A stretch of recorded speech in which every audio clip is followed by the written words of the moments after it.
বিচারপতি এক সহিহ মুসলিম 4721 নম্বরে পাওয়া একটি হাদিসে মহানবী হযরত মুহাম্মদ শাহ উপদেশ দিয়েছেন যে যারা ন্যায়ের সাথে কাজ করবে তারা বিচারের দিনে মহান আল্লাহর নিকটে আলোর সিংহাসনে বসে থাকবে। এর মধ্যে তারা অন্তর্ভুক্ত যারা তাদের সিদ্ধান্তে, তাদের পরিবারের প্রতি এবং তাদের তত্ত্বাবধানে এবং কর্তৃত্বাধীনে। মুসলমানদের জন্য সব সময় ন্যায় বিচারের সাথে কাজ করা গুরুত্বপূর্ণ।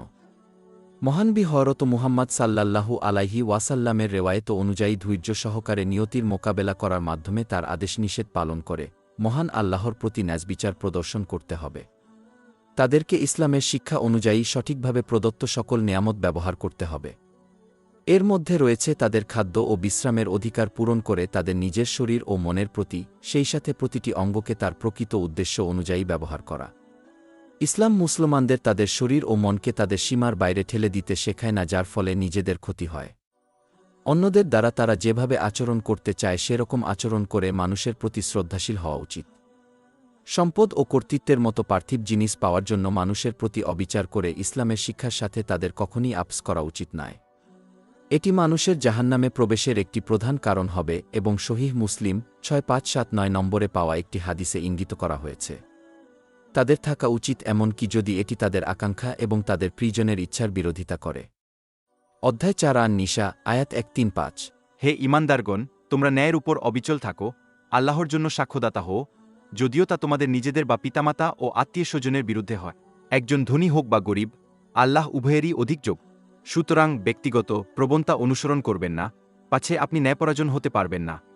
ইসলামের শিক্ষা অনুযায়ী তাদের অধিকার ও প্রয়োজনীয়তা পূরণ করে তাদের নির্ভরশীলদের প্রতি ন্যায়পরায়ণ হতে হবে। সুনানে আবু দাউদ 2928 নম্বরে পাওয়া একটি হাদিসে এই পরামর্শ দেওয়া হয়েছে। এর একটি গুরুত্বপূর্ণ দিক হল তাদের নির্ভরশীলদের ইসলাম সম্পর্কে শিক্ষা দেওয়া এবং তাদের জীবনে এর শিক্ষা বাস্তবায়নের গুরুত্ব। তাদের অবহেলা করা উচিত নয় বা অন্যদের কাছে হস্তান্তর করা উচিত নয়, যেমন স্কুল এবং মসজিদ শিক্ষক। একজন ব্যক্তির এই দায়িত্ব নেওয়া উচিত নয় যদি তারা তাদের বিষয়ে ন্যায় বিচারের সাথে কাজ করতে অলস হয়। উপসংহারে বলা যায়, কোনো ব্যক্তিই ন্যায় বিচারের সাথে কাজ করতে মুক্ত নয়, যেমন ন্যূনতম হল আল্লাহ মহান এবং নিজের প্রতি ন্যায় বিচারের সাথে কাজ করা। বিচারপতি 2। কিছুক্ষণ আগে একটি নিউজ আর্টিকেল পড়েছিলাম যা আমি সংক্ষেপে আলোচনা করতে চেয়েছিলাম।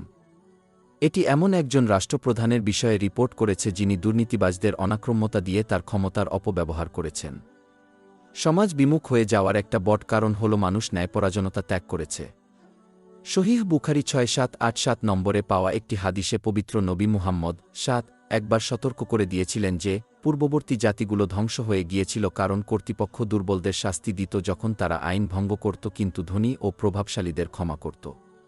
মহানবী হযরত মুহাম্মদ সাল্লাল্লাহু আলাইহি ওয়াসাল্লাম রাষ্ট্রপ্রধান হয়েও এই হাদিসে ঘোষণা করেছেন যে তার নিজের কন্যা অপরাধ করলে তিনি তার উপর পূর্ণ আইনি শাস্তি কার্যকর করবেন।